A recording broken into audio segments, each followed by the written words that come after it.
Blessings, beautiful spirits. Thank you for having me, Meta. I'm going to share a few pieces that are in progress, so they're not complete. Okay.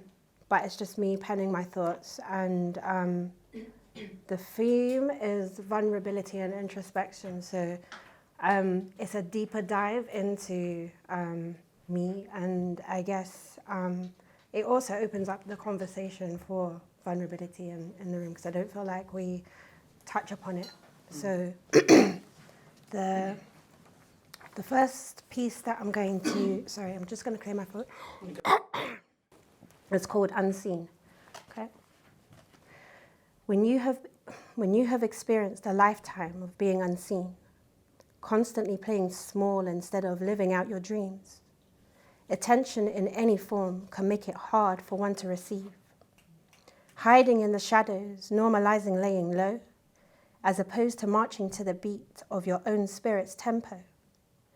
Give yourself compassion here, for you wasn't to know how internalized words and projections would pierce the very depths of your soul.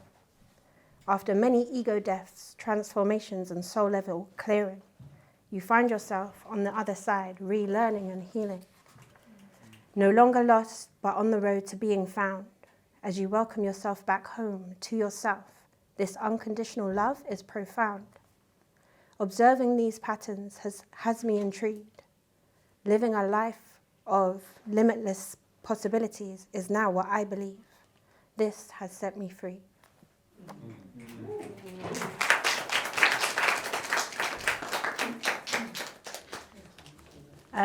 So for me, I guess,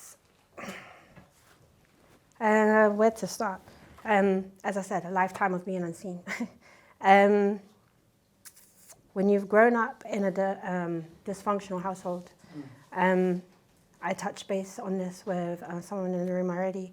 When you have a narcissistic mother, you've normalized all of that kind of behavior. So any relationships that you do have, or serious ones, you will end up going to that, thinking that that's normalized, when in fact it's not, it's toxic.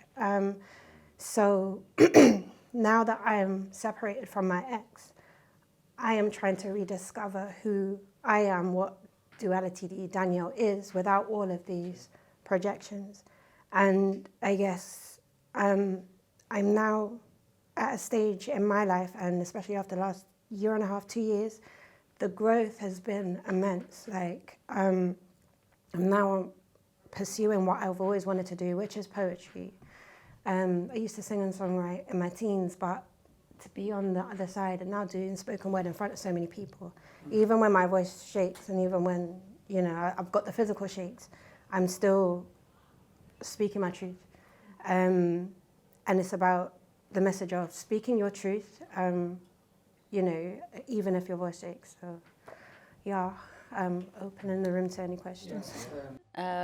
It's not a question as such, it's just that I wanted to say how incredibly proud I am of you for sharing that.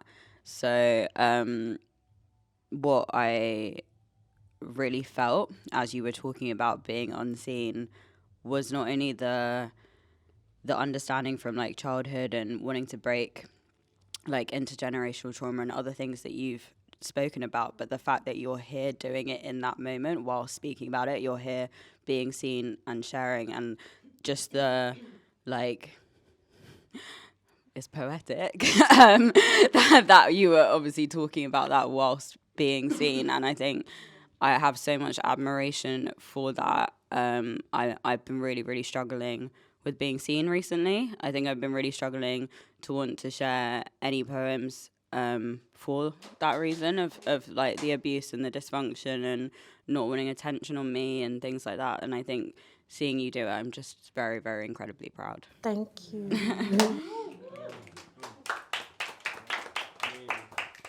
What I would say to you, I mean, the first time I met you was at the Leo event, Nate Lyricist event. Seeing like you grow and do your poetry as well, it's like listening to that piece. It helped me understand like you're on a spiritual journey, and you started your spiritual journey and you started to heal. But most importantly, you found people that are actually helping you in your spiritual journey, and help you heal from wounds. I mean, you can never be fully healed, but it's a start of progress of you becoming better. And we've all been there before. We try something new. We all try to heal ourselves, and people look at you like, oh, you think you're better than me and stuff. But it's like you're breaking an identity that people are so used to. They can't get a head around it. So it makes them force them to change. Of course. So I would say my advice to you is like, just keep doing your thing, keep going, and obviously, like I said, people that can't accept you, it means they can't accept reality. So yeah, but like I said, your piece right there was like very healing, very spiritual. Yeah, thank you. I know Daniel personally, so you're seen. I just want to let you know, I know you say this poem is unseen, but you are so seen. When I hear, or you tell me things personally that are going on in your life, and you're such a positive energy in my life, I don't know how you do it, honestly. You really are. But I will let you know you are seen. I won't go deep, but you're seen, girl. Yeah. I mean, for me, just touching base on the scene stuff, it's not just even in poetry, it's just in life in general, like constantly hiding behind I'm now launching my self-defense business, and after months and years of procrastination of, can I do this? And I know it's going to be good. I know that I'm in a niche to do it, but it's just knowing that the attention's going to be on me, knowing that it's going to be amazing. I'm like, how do I deal with that? I'm not used to it, but I've now reached a stage where it's like, go out there and share your gifts with the world. Like, you've got these, you've got it for a reason. Stop being scared and fearful and go out there and do it, so.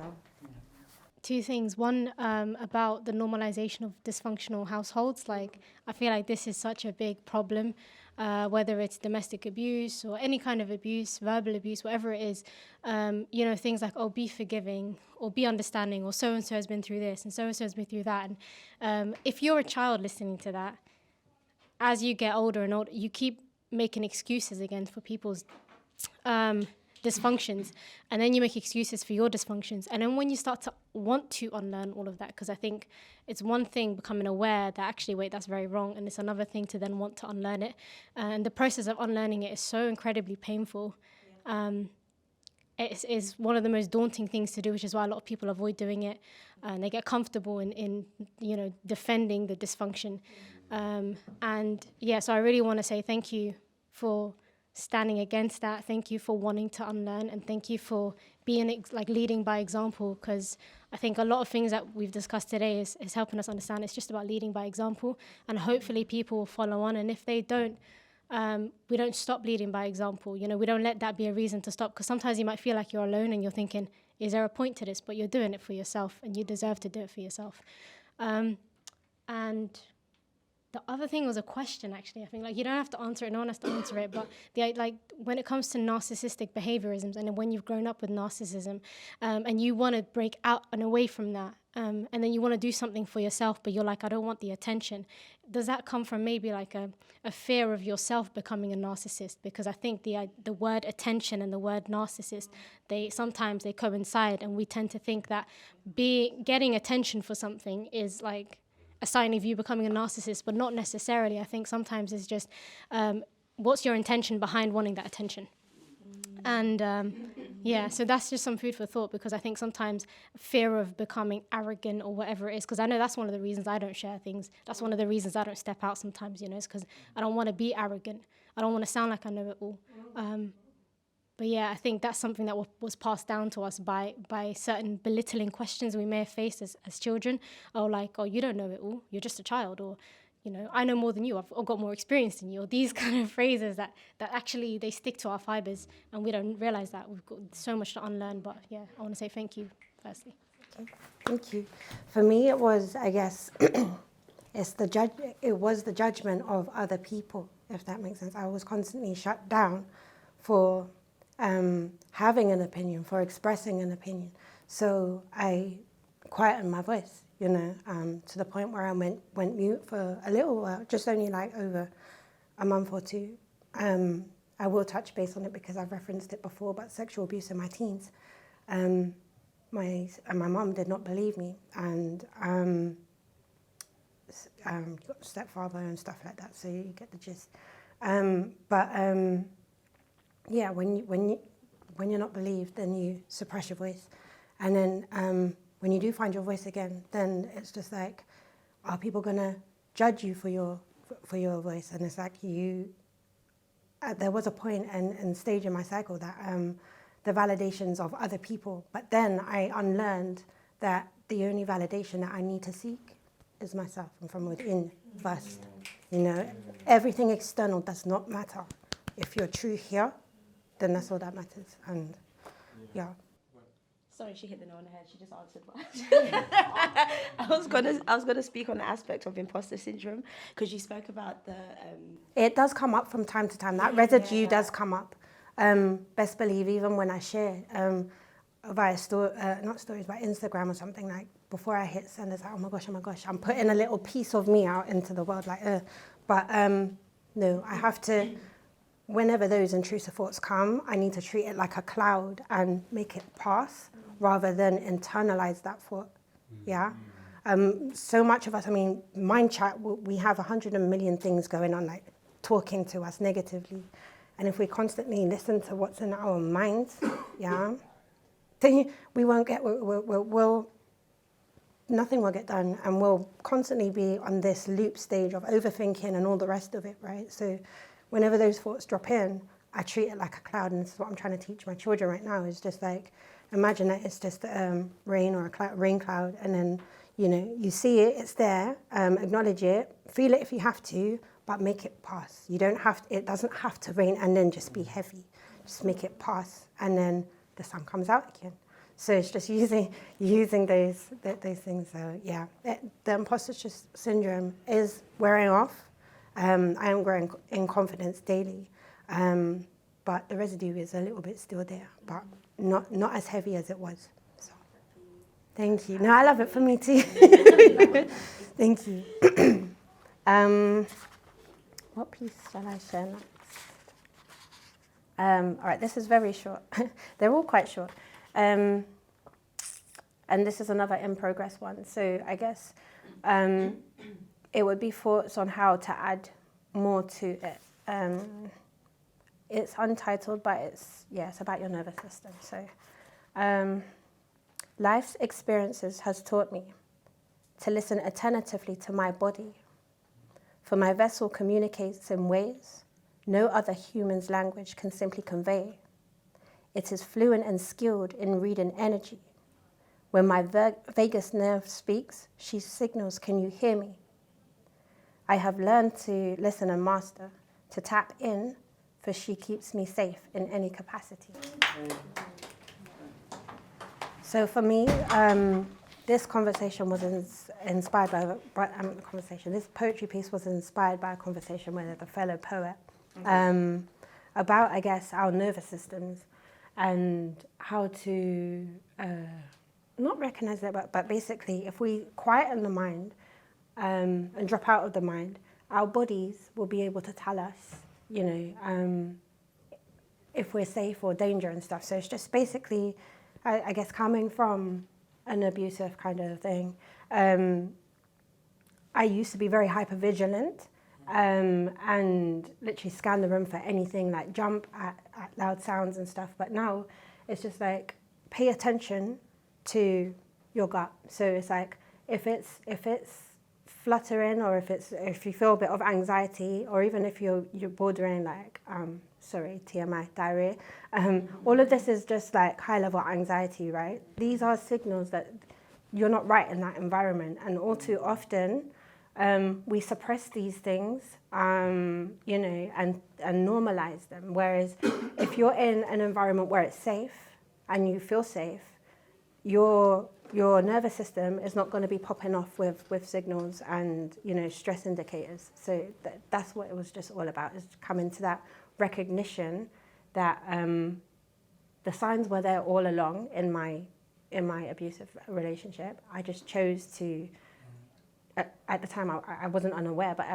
when I was unaware, when I awakened from my spiritual awakening and stuff, I now tapped in and then recognized that actually you listen to your body, then this is not right. And now being in safe spaces, I'm not carrying on like that anymore. So that's what that was about. Sorry for the waffle. No, it's fine. It's fine. Yeah.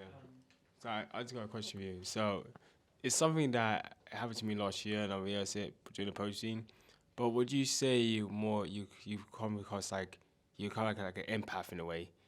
Like, you know, you feel the room, you feel the energy of people. And I don't know, maybe it's just me, but I feel like poets in a way we're sort of kind of empaths. We feel the energy, we feel the connection between other people.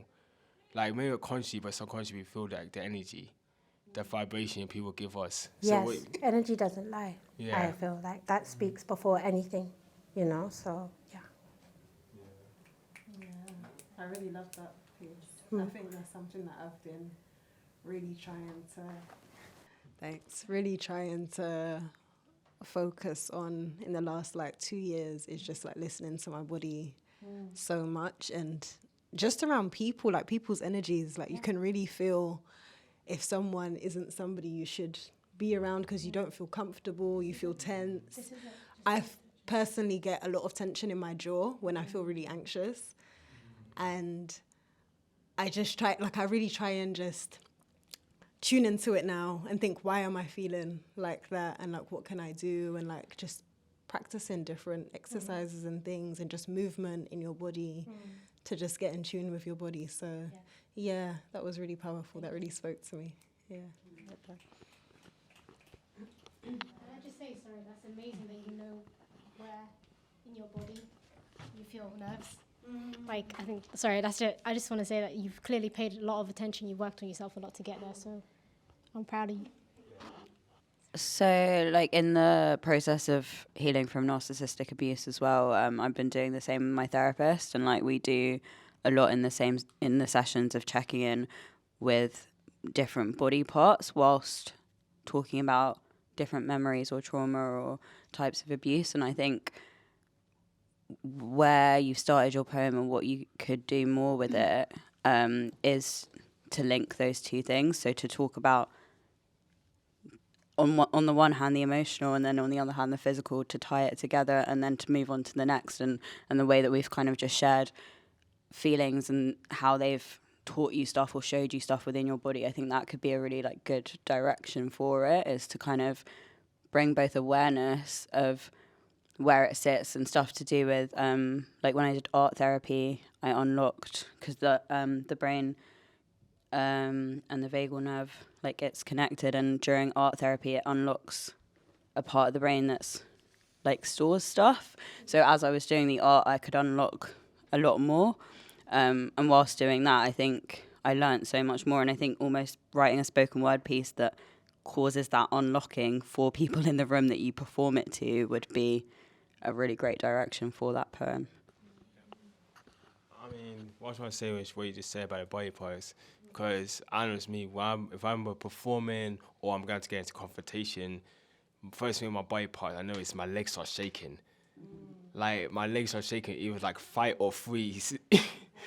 So to me, it's just like, because me, I'm a type of person, I hate confrontation with passion. So I know if I'm in situations like I'm in a conversation, my body will start shaking. It was like literally told me like either fight or freeze. So most of the time I tend to try not to fight, but I try to avoid it. But my question is, in situations like how you handle it if your body starts shaking?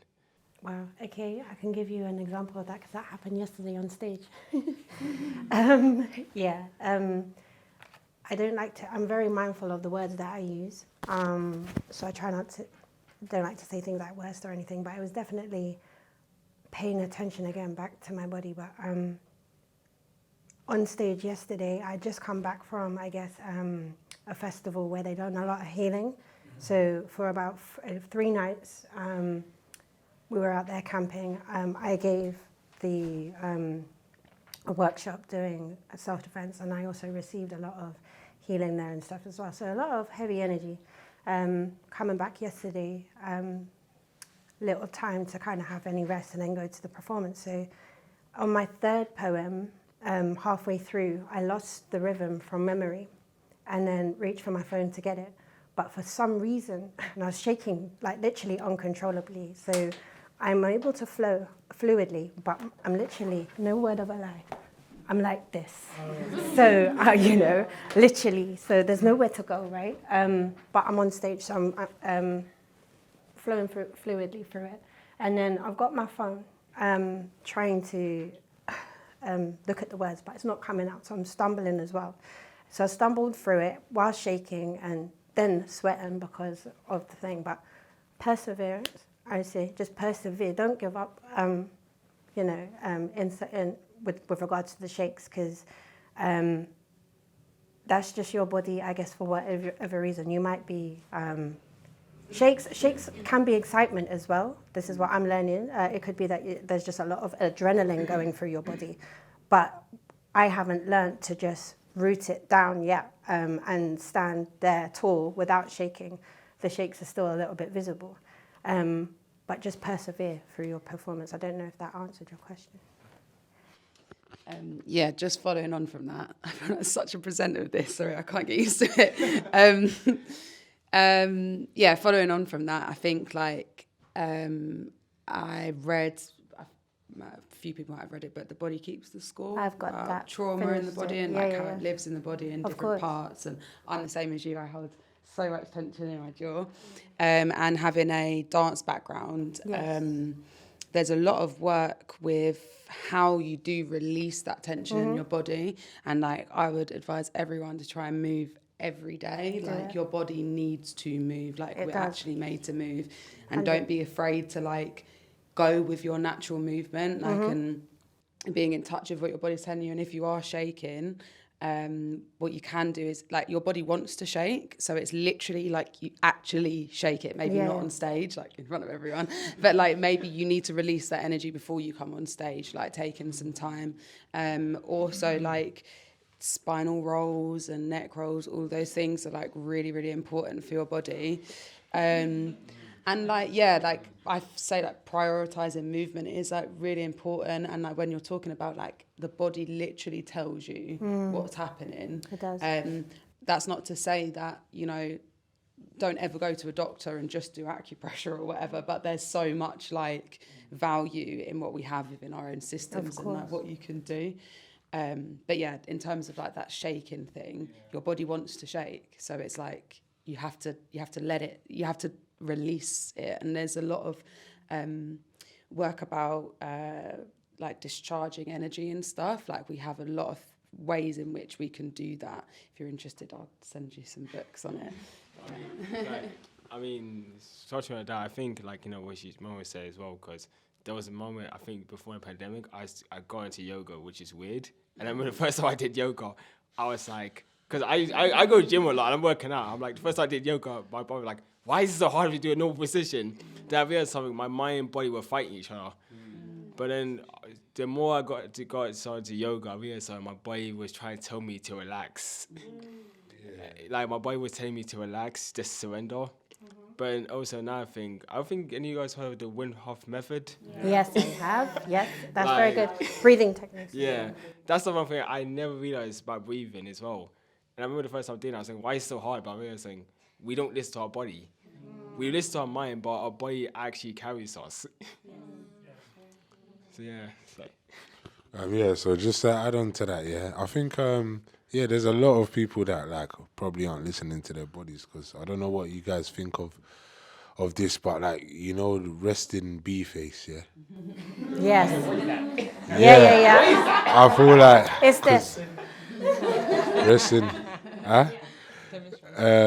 Because obviously I've been told I have that, and no, I've been told, at work. Do you know what? Yeah, it's always at work though. It's not when, But anyway, the point I'm making is, I realize I can be like that sometimes, but obviously a lot of people they justify resting bee face, and they're oh, that's just my face, isn't it? And it is, I guess, but I think that's because you haven't. I actually don't think it's you just do that for no reason. I don't think you just. Some people maybe Some people have a resting bee face. You're saying? Yeah, they just look mean sometimes so I reckon there's some people, maybe they great joy in life and very happy, but they just have a face that doesn't all look happy.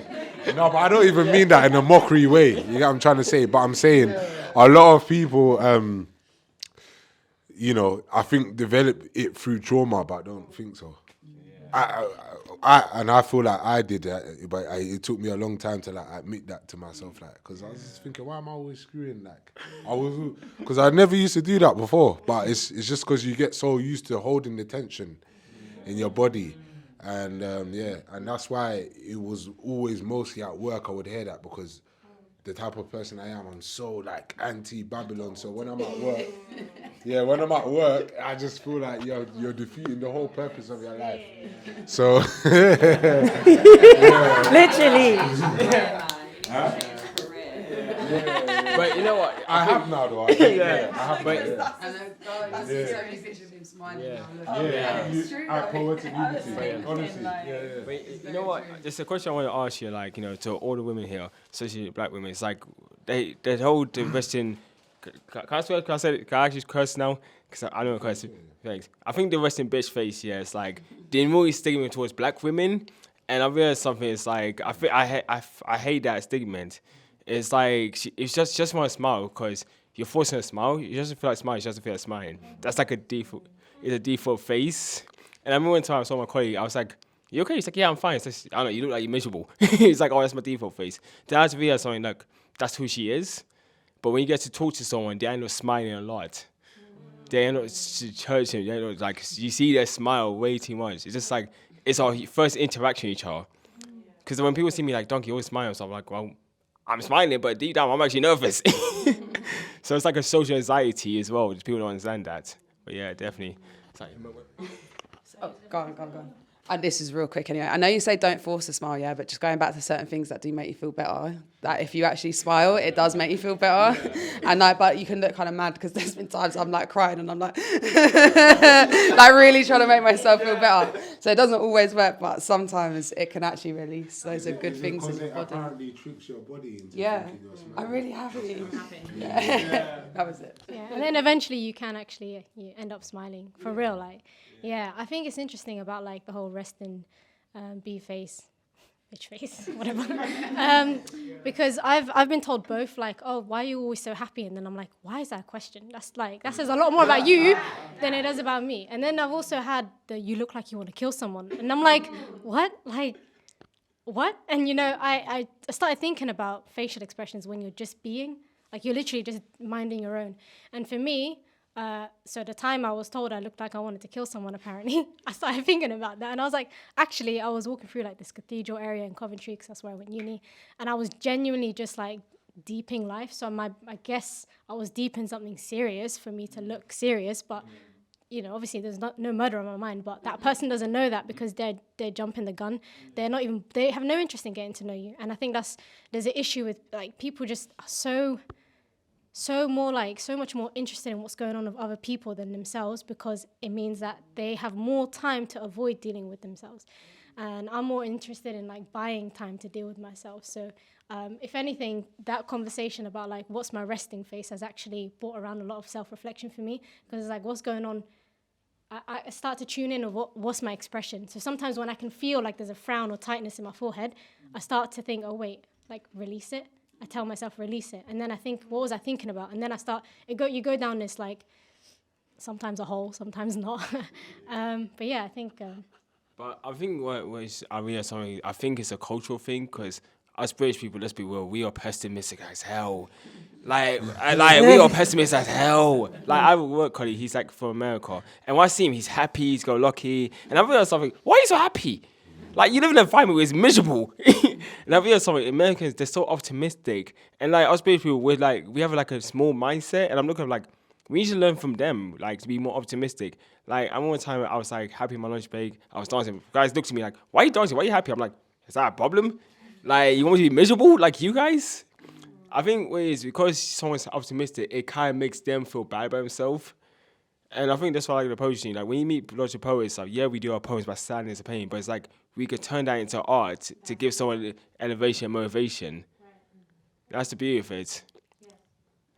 I was going to say, when you're speaking about? Sorry, I feel like as if everything from what you said was like everything just tied in into, I don't know, it just took me back to the realization of how much I've grown. Yeah. Like, I'm a musician myself, so I remember when you're talking about the shakes, like 2 years ago, legit, that was me. Like, to the point I forget my words. I couldn't memorize a song.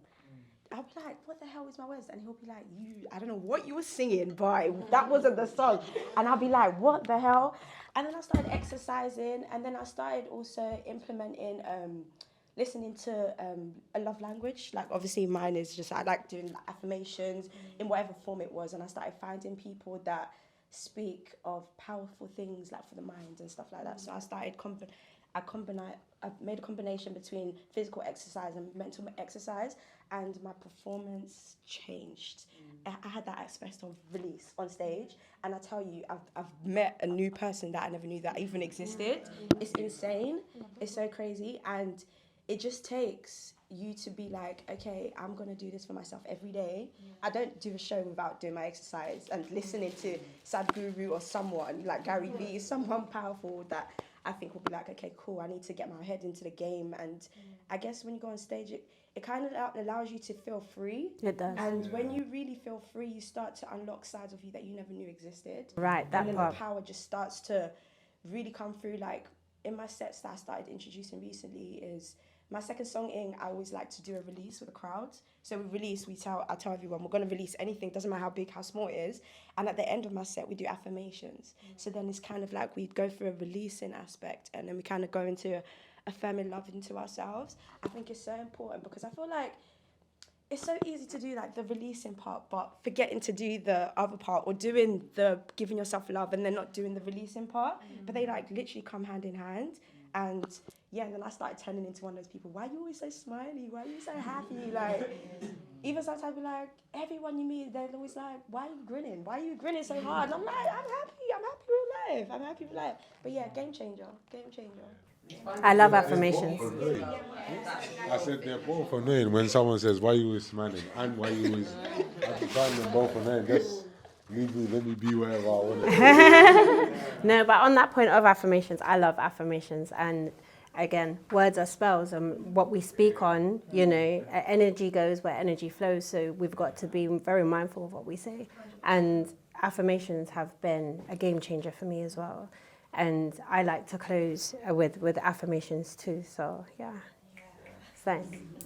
I was gonna ask you, like, you know, who inspire you to like jump on the mic? Like any poets, singers, rappers, like inspired you? I've touched on this in my poetry pieces, but yeah, if those that aren't familiar, I got introduced to this. Well, backstory.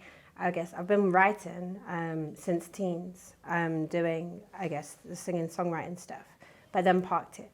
And then it wasn't until I met Nate in the Black Pound Day store. Yes, my brother, yes. Yes, I met Nate in the Black Pound Day store, July 22nd. It was that significant, I know the date. Because instantly his energy is something else. Yeah, if you know Nate, like he's just a beautiful soul, right? And we instantly kind of like connected. He gave me a flyer for Leo, and I turned up. But that week that Leo was on, the 2nd of August, I had a knee operation. Duncan would remember this. So, I had my knee reconstruction surgery, and then rolled up to Nate's event in the brace, you know, and yeah. And then from that day, I fell in love with the poetry. Been going consecutively to his events, and then plucked up the courage to finally share my pieces in January 2023. So I made my debut at Flow Vortex. But it's just being in that container of being around artists and stuff that inspire me. And everybody that I've come across so far, I'm always taking a piece of whatever they've performed back home, because they've inspired me, and written a piece about the poetry scene. So everybody in the poetry scene community, but yeah, Nate put me onto the spoken word scene, and I will always sing his praises because he's like, stop singing my praises now, it's all right. But it's just, I know I'm now here doing my stuff, but honestly, yeah, he's introduced me to an amazing scene. So, in terms of artists, I really love Miss Yankee. Phenomenal. The things that she touches upon, very spiritual. You know, she talks about, she references astrology and you know, sacred geometry, all of that. That's me. So she's speaking directly to me when she, but it's just her flow, her stance. She's also a mum, and it's that lioness but mentality that she's got, you know. I just really love her. So YA is another one. Yeah, I was going to say YA. Yeah, both of them are very similar, but those two in particular. And a young sister, Tiffany Massa, For the Love of Writing. Yeah. I love her because it's just like her vulnerability that she expresses through her poetry and her delivery. She's amazing. She's an amazing young lady. She doesn't even know what she has in her, but I can see it already. She's just like, I remember being at BYOB, and I wasn't really DJing, but I was just doing volume control. And from like she came up on stage, I didn't even see her face, and she was just, her writing was just really beautiful, and it just it lends itself to the stuff I used to like to read when I was in school or whatever. And that's why she's actually headlining at my event. Nice, yeah. Spirit, the windows to the spirits, right? Yep, so, I'm there. I said the minute that I saw that, I said I'm there. I have to. Yeah, beautiful soul, like you said. It is, yeah. And the last one, Chloe Carter, without a doubt. Yeah. I mean, like the amount of times that I've heard that, was it called? I think it's Astrophysical Love. But I mean, the way she performs that, that I can just listen to that on repeat. That put me to sleep with that. It's just, is that the one with the reference to pie? Yes, yes. No, but just her overall presence and energy as well. It's not just the poem. It's the poet behind it. Or, she's very generous as well with feedback. So yes. I did a scratch night with her and Tiffany, and Chloe was in that audience, but she gave so much. She gave she was writing notes on her phone, and I thought she was writing a poem, and I was like, "Are you writing a poem?" It's like, "No, these are just feedback for the person." Bless. No, she's amazing, and what she gives back to the community as well is amazing. So yeah, this is my third poem. Do we have? Okay, cool. For one poem, yeah. And then can I close with a 30-second affirmation? Yeah. Cool. Yeah. Okay. This one's called Naked, but it's not what you think. Okay. Take your clothes off, for I want to see you naked. I'm not talking about sexual intimacy. I want to explore the depths of your truest vulnerability. There's no need to wear a mask. I want to see all of your scars and open wounds, holding you in a tantric embrace, with nothing but compassion as I listen attentively with ease and grace. There's no need for me to utter any words. I will simply listen without interrupting, so you, beloved, feel heard. Black King, I will create that sacred space for you to feel safe. Your vulnerability will never be weaponized. Overstand my intentions. Again, it's an in-progress piece. It hasn't finished yet. But for me, this is a massive topic because I feel like there's a bridge between our brothers and sisters, our kings and queens, because vulnerability isn't expressed. Like, I know women can express the vulnerable side, but maybe, opening it up to the space for the males.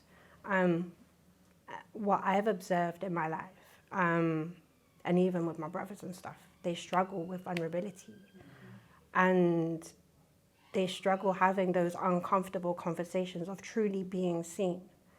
And it's how can we come together, platonically or romantically, whatever relationship this is. How can we come together to understand each other? If there's a barrier and a wall where the men aren't opening up. Maybe through fear of pain or rejection or whatever, but if you're not allowing yourself to go there, how can we nurture, help? You know what I mean? So it's just opening up that space, because I'm just really intrigued too. I really actually like that poem because what I was listening to is like, you know, we talk about the body, my body just went to Zen mode. Like, my body just shut down. It's just like completely, and it's like my mind was just like emptied.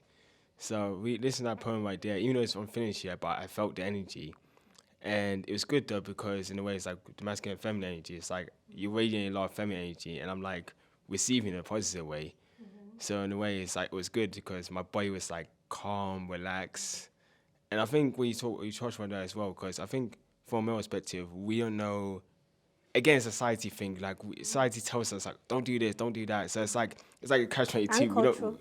It's culture as well. So we don't know how to navigate.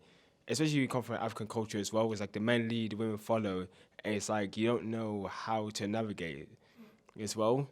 But I like that piece a lot because it put my body at ease, and it made me go into that kind of Zen mode and that spiritual armor that I kind of needed.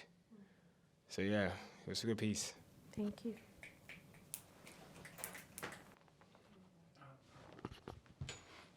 I wanted to say what I liked about that piece was similar to like that same energy that Sophia's poem was, with about, you know, the mother talking about, you know, safeguarding her child, but just the concept alone is really good about just, you know, stripping away any like expectations or like, you know, stereotypes or anything like that, but just kind of like just be your true form without any like adapting to the context around you or being shaped by whatever around you. And that cool. And then you said it was unfinished, but I think definitely there is more to dig up there.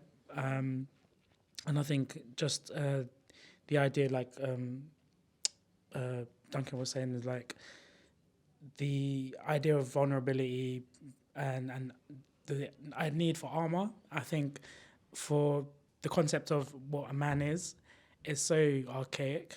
It hasn't had time to be able to be malleable or be shaped by anything else. It's just been this thing for like more than 100 years. Whereas like, you know, with what being a woman is, has been able to be, you know, move here, there, and explore other things. Whereas men have been contained in this like box, and then they can't break out. And I think it's just very important to kind of, you know, try and disintegrate this box and just try and like say, yo, it's easy. It's not easy, but it's needed to like, you know, venture out this box and feel to explore and see what else is out there for what being a man is. But I don't have any ideas what that could be, or what that could look like. But there is definitely a lot in that poem that can help shape a message there for men. So I just wanted to say thank you for that as well. Yeah, can I just say that, like, with vulnerability, first of all, I think vulnerability itself is armor. It's armor from denial. It's armor from thinking that you're unbreakable. And if you know that, you know, if you see yourself being broken down as pieces to figuring out where you should be, I think it's about perception, a lot of this, because it's how you perceive the struggles that you're going through. And if you do that through silence, then you're less likely to figure out how to overcome it and how to get through it. If you speak about it and you're vulnerable about it, again, I think it's more protective than it is exposing you. It's the right kind of exposition, if that's the right word. I forgot what I was going to say. It's okay, take your time. We'll come to you.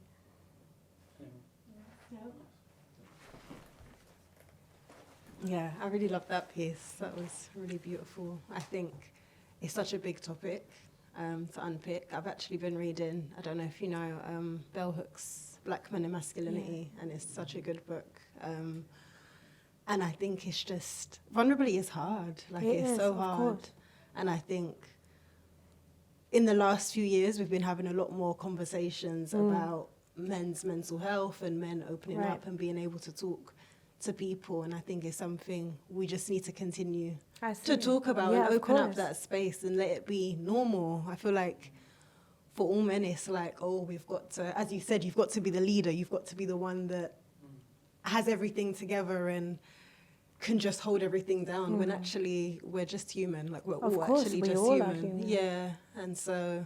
And we've all got that divine masculine and feminine within us all. Yeah. Yeah. You know, within irrespective of gender. So it's just balancing that out in all of us, sort of thing. Even though there is like roles and stuff. Yeah, absolutely. So yeah, I just thought that was a powerful piece. It has a lot of maneuver there. Thank you. So yeah, thank you for sharing. I just wanted to say in general that I love your poetry because it's really raw, open, and honest. And it's about you, but also about us. Because as you said earlier, we are all mirrors. I like the fact that you use the third and second person, you use you, and you use you a lot, even when you're talking about yourself. And what was I going to say? I forgot. The way you perform it, even if some pieces are more like about delicate topics, you still come across as like really nurturing and really. It's nice because you not only let yourself be seen, but also the audience somehow. Like some people that are there just listening, they feel seen through your words, I think. So this is just what I wanted. If anyone doesn't have any questions, I'll just close with a affirmation, if that's okay. Yeah. Love that. Okay. If we can just take a deep breath in and breathe out. Deep breath in. Hold for 4 seconds and breathe out. One more time, deep breath in and breathe out. Just shaking away anything that you need to shake off. Okay. When everything in life feels like it's coming to a head, please take a moment to quieten the mind and reconnect with your breath. Use your eyes to visualize the life you want to live. Surrender to the flow, release control, and always give love from your overflow. Signing out, Duality D. Thank you all.